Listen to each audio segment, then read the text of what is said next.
Iniciamos con la segunda parte de esta entrevista, siempre con el tema de pensiones. Es importante analizar qué está sucediendo con las propuestas o iniciativas puntuales, según lo que vamos conociendo, que se está discutiendo actualmente en la Asamblea Legislativa. Nos acompaña en el estudio Ivette Contreras, economista, y también Carlos Eduardo Argueta, de Fundaungo. Ivette, ¿cómo está? Bienvenida. Un gusto estar acá, un gusto por tenerme en este momento con ustedes. Perfecto. ¿Qué tal, Carlos? ¿Cómo está? Bienvenido. Todo bien, muchas gracias por la invitación y dispuestos aquí a hablar sobre el tema de pensiones. Bien, vamos a dar continuidad a lo que estamos hablando en la primera parte de la entrevista sobre el análisis del sistema de pensiones. ¿Cuáles son los principales problemas estructurales que tiene el sistema previsional en nuestro país y algunas iniciativas que se están discutiendo en el Congreso? Ivette, ¿cuál es su lectura sobre el tipo de sistema que tenemos? ¿Cuáles son esos problemas, problemas más grandes que tiene el sistema previsional en nuestro país y que hasta el momento de hoy no se han podido resolver?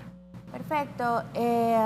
Un detalle, este problema sobre sistemas de pensiones no es algo que está sucediendo solo acá, sino que es algo que sucede en toda Latinoamérica, que tenemos sistemas de pensiones hasta cierto punto en varios países similares. Entonces, no es que estemos aislados, es una crisis que está sucediendo y la crisis principalmente es porque ahora vivimos más. Y nuestras estimaciones de los modelos anteriores no tomaban en cuenta esta mayor esperanza de vida que tenemos. Sin embargo, para mí uno de los problemas estructurales y fundamentales es la baja productividad en el país. O sea, no podemos estar pensando que vamos a tener grandes pensiones si ya tenemos salarios bajos. Entonces no se puede pensar que podemos aumentar un retorno o crear dinero de la nada si no tenemos esa opción. Así que yo creo que antes tal vez de preguntarnos también solo de pensiones, si no pensemos qué hacer para que a los salvadoreños puedan acceder a trabajos con mejores salarios para poder tener una vejez y tener una pensión más alta.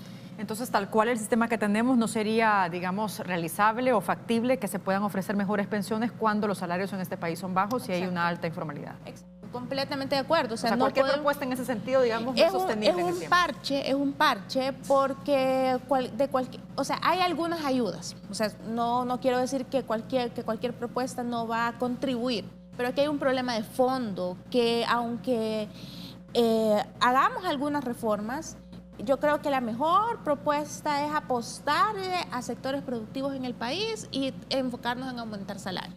Hay algunas propuestas, por ejemplo, el hecho de que los fondos de pensiones tengan baja rentabilidad, o sea que por ley se tenga que ir un porcentaje a instrumentos del gobierno y que el gobierno paga una tasa pues menor a la de mercado. Sin embargo, yo creo que es importante tomar en cuenta que no podemos esperar una mejora tan grande si nosotros no comenzamos desde los salarios, así para poder aumentar los fondos de pensiones. ¿Cuáles son los principales problemas, Carlos, de los que adolece el sistema previsional? Adicional a lo que ya decía también Ivette. Yo creo que es importante remontarnos a algunas cuestiones más históricas propias de nuestro sistema de pensiones. Como punto de partida, hay que tomar en cuenta que, por ejemplo, nuestro sistema de pensiones fue el penúltimo que se instauró a nivel latinoamericano en 1969 a través de la unidad de pensiones del Instituto Salvadoreño del Seguro Social. Ahora bien, solo por detrás de Honduras, que fue en el 71. A medida se fue configurando el sistema de pensiones en este régimen de reparto, en cómo fue operando antes de la reforma del 96, que entró en vigencia en el 98, hay que tomar en cuenta algunos aspectos claves que no suelen aparecer en el debate o en la agenda pública. Creo que es importante posicionar uno de los temas más relevantes, como por ejemplo el de la baja cobertura histórica que ha tenido nuestro sistema de pensiones en los últimos años. ¿Y en qué consiste esto de la baja cobertura? Pues bueno, prácticamente estamos hablando que solamente 1 de cada 4 trabajadores de la población económicamente activa cotiza al sistema de pensiones. Esto presenta un dato muy relevante porque estamos hablando de un tema de nación, un tema de agenda nacional que solamente se concentra en la cuarta parte de la población económicamente activa, que suele ser la población que tiene relativamente los mejores salarios, que tiene las mejores condiciones laborales y que de alguna forma esto nos hace caer en lo que Fabio Bertranú denomina la paradoja de la protección, en donde son las personas con mayores privilegios las que cuentan con mayores beneficios en torno al sistema de pensiones, y son las personas con menos ingresos las que poseen una mayor desprotección. Entonces, en ese sentido, yo enfocaría el tema de la cobertura como uno de los problemas relevantes en nuestro sistema de pensiones actual. Asimismo, hay muchas otras cuestiones, como por ejemplo las que se han concentrado en los últimos debates y las últimas propuestas de reformas o de ajustes, como la suficiencia de las pensiones, que se relaciona, bueno, qué tan altas son las pensiones que se están obteniendo por parte de las recientes personas jubiladas, y también la cuestión de la rentabilidad, que de alguna forma preocupa a las actuales generaciones que estamos continuamente acumulando derechos a través de los ahorros en las cuentas individuales. Aumentar la rentabilidad sería uno de los puntos que podría favorecer, pero digamos no todo, porque está también el tema de la tasa de reemplazo, que actualmente es del 30%. Exactamente. Estamos por debajo de los parámetros internacionales, que es del 45%. Exactamente, el 45% que establece la OIT en el convenio número 128. Ahora bien, la cuestión de la rentabilidad hay que entenderla que es propia también, o muy importante, especialmente en nuestro sistema de pensiones, al ser de capitalización individual, debido a que continuamente los fondos que nosotros vamos depositando en nuestras cuentas van generando un cierto retorno que a través de las inversiones que se realizan por las AFPs. Ahora bien, la rentabilidad en sí es una variable de mercado que difícilmente se puede hacer alguna intervención estatal. Entonces hay que entender que en gran medida esta baja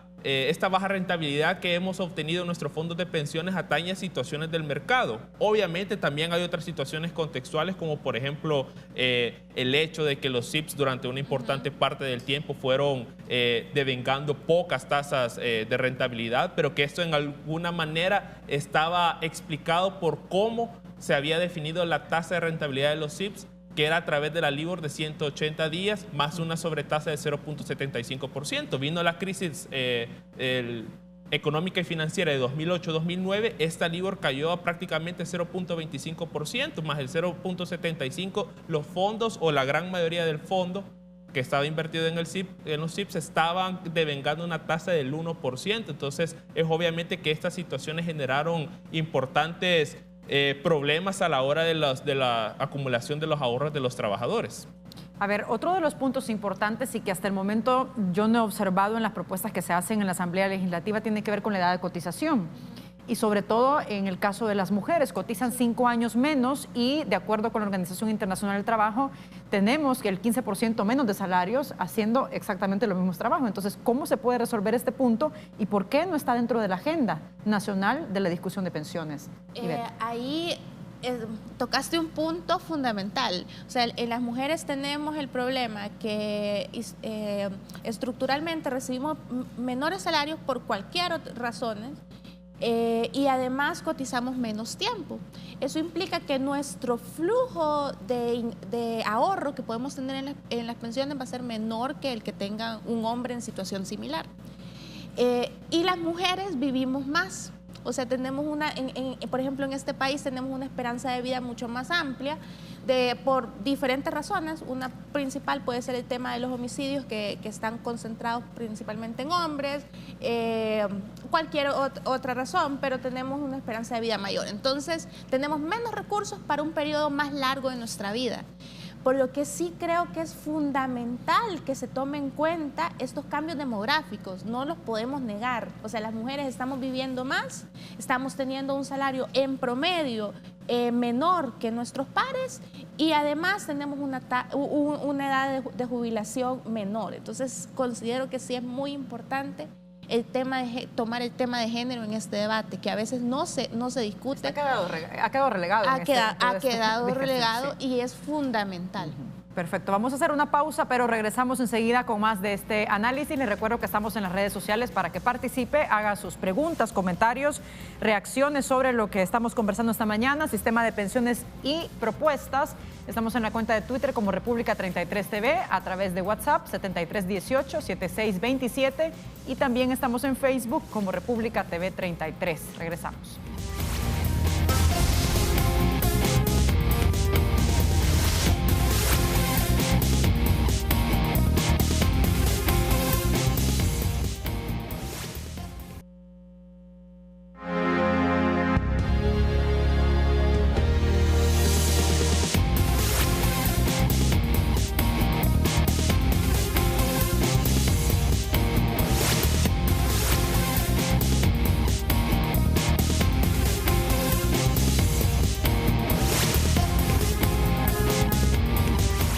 Seguimos analizando el sistema previsional a la luz de las necesidades que han sido planteadas por parte de los trabajadores y organizaciones para reformar un sistema de pensiones integral. Me gustaría que viéramos algunos comentarios y preguntas que tengo para ustedes en las redes sociales, porque la gente también ha querido participar y es importante que sean parte de este debate, de este análisis. Dice, todo el magisterio no está de acuerdo con las AFP. Basta ya de un solo plumazo que desaparezcan y que el gobierno asuma ese reto como era antes. Vamos con otro comentario o pregunta. Yo soy pensionado de las AFP. En su momento yo era cotizante del INPEP. Dice, nos indicaron que al trasladarnos sería vitalicia la pensión, pero por decreto nos quitan el 5% actualmente para mantener la vitalicia. Pregunto, ¿es legal esta condición? Dice, vamos con más preguntas y comentarios. Una reforma de pensiones pasa por un buen diseño y determinación del costo fiscal y nadie habla de eso. Vamos con otra más. Buenos días, no sé a qué se refieren cuando dicen salarios bajos y aportaciones bajas. Yo tenía un salario de $1,000 y mi pensión me quedó en 217 y mi aportación al Estado con impuestos he pagado cada abril entre 1.200 a 1.600 al Ministerio de Hacienda. Por otro lado, mi hermana ganaba $400 y la pensión le quedó igual que la mía, ambas vitalicias. Interesante este comentario porque de alguna forma refleja el sentir y las necesidades que tiene buena parte de la población que actualmente ya se está pensionando y ve con el sistema que se aprobó en 2017. Ese es un detalle bien importante y pues creo que hubo una falla en comunicar los efectos que iba a tener en la persona ese tipo de reformas. Y seguramente si hay esta desigualdad, dado que el televidente ganaba $1,000 y le quedó la misma pensión que alguien que ganaba $400, lo que debe suceder es que están en regímenes diferentes. O sea, porque seguramente uno es obligado, el otro es optado y por eso tienen diferentes condiciones.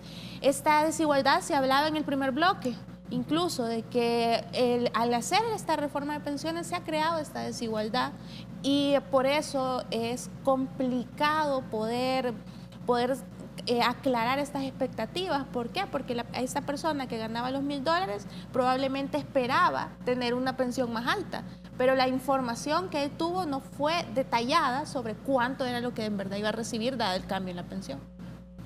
Carlos. Sí, yo quería concentrarme en algunos aspectos. Por ejemplo, vi que un televidente había establecido algo sobre una comisión o alguna tasa que le estaban cobrando sobre su pensión. Yo creo que el caso de esta persona, posiblemente dado que estuvo en INPEP y luego se jubiló en AFP, es una persona optada. La reforma de 2017 estableció que las personas optadas iban a contribuir con una tasa que iba desde el 2-3% hasta el 10% según el monto de la pensión a la cuenta de garantía solidaria. Entonces, en ese sentido, creo que por ahí va la observación que había hecho el televidente. Ahora bien, creo que en general las cuestiones no solamente del magisterio, creo que han sido ahorita de los principales grupos de trabajadores y trabajadoras que se han manifestado, pero en general en los últimos meses han existido un importante grupo de personas que han manifestado un cierto descontento en general a partir de los montos de pensiones que han ido obteniendo o que van a ver que van a obtener a partir de todos los ahorros que han realizado. Ahora bien, es importante establecer que estas pensiones realmente corresponden a las pensiones que se iban a obtener con la reforma del 96 y que entró en vigencia en el 98 y que a raíz de eso, de los problemas salariales, también la cuestión de la baja rentabilidad del sistema, ha generado que paulatinamente estas personas obtengan pensiones relativamente bajas, comparados con otro grupo de personas que se habían estado pensionando en los años previos a la reforma del 17, que habían tenido pensiones relativamente mayores a raíz de los del decreto 100, que equiparaba las pensiones al monto que tuvieron que haber recibido respecto en caso de que se hubieran quedado en el sistema público de pensiones. A la hora de desigualdad también hay que sumar esos dos factores, ¿no? La gente que estuvo en el decreto 100 y 1217 también. Sí, completamente de acuerdo. Y creo que es bien importante también tomar en cuenta que no se comunicó la información en detalle para prever que esto iba a suceder.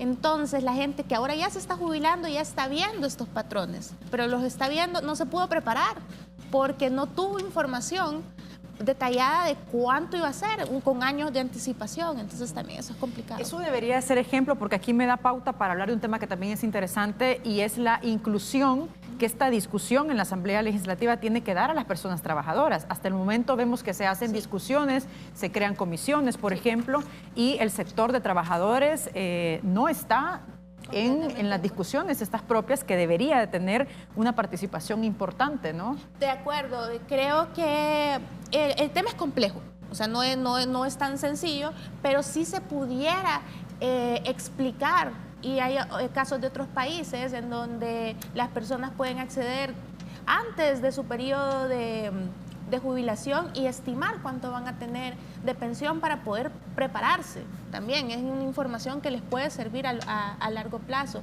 cosas que no se ha tomado en cuenta en el país.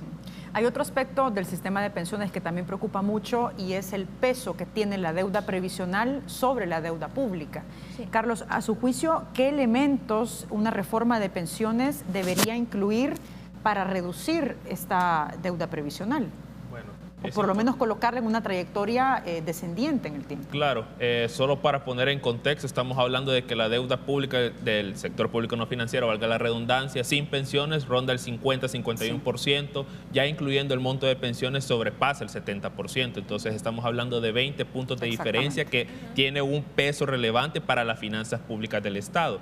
Este punto es muy importante porque nos hace ver que el problema de las pensiones va más allá del mismo sistema.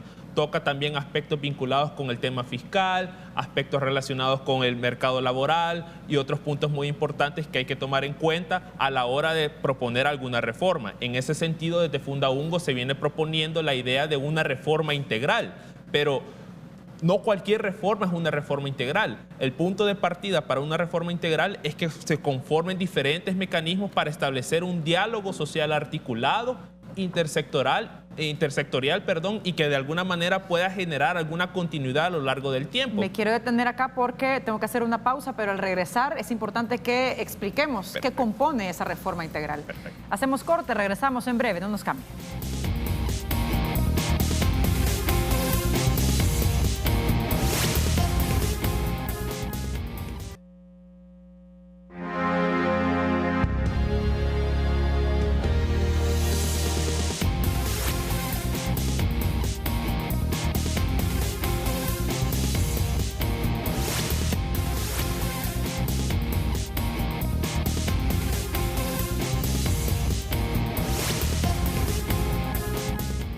Ya en la última parte de esta entrevista estamos haciendo un análisis, una valoración sobre el sistema de pensiones y algunas iniciativas que se están discutiendo en la Asamblea Legislativa. Hay que poner un poco en contexto este tema y hay que recordar que en el 2017 se aprobó la última reforma al sistema de pensiones que, a juicio de muchos trabajadores y organizaciones que están directamente vinculados con este tema, no resolvió los grandes problemas que se tiene en la actualidad, y el principal y el problema de fondo es aumentar las pensiones, aumentar la cobertura también. De eso hablamos esta mañana con Ivette Contreras, economista, y Carlos Eduardo Argueta, de Fundaungo. Carlos, nos quedamos con usted pendientes porque nos hablaba de la necesidad de establecer una reforma integral al sistema de pensiones a la luz de informes y análisis que ha hecho Fundaungo desde hace mucho tiempo sobre este tema. ¿Qué incluye o por qué pasa un sistema integral de pensiones? Correcto.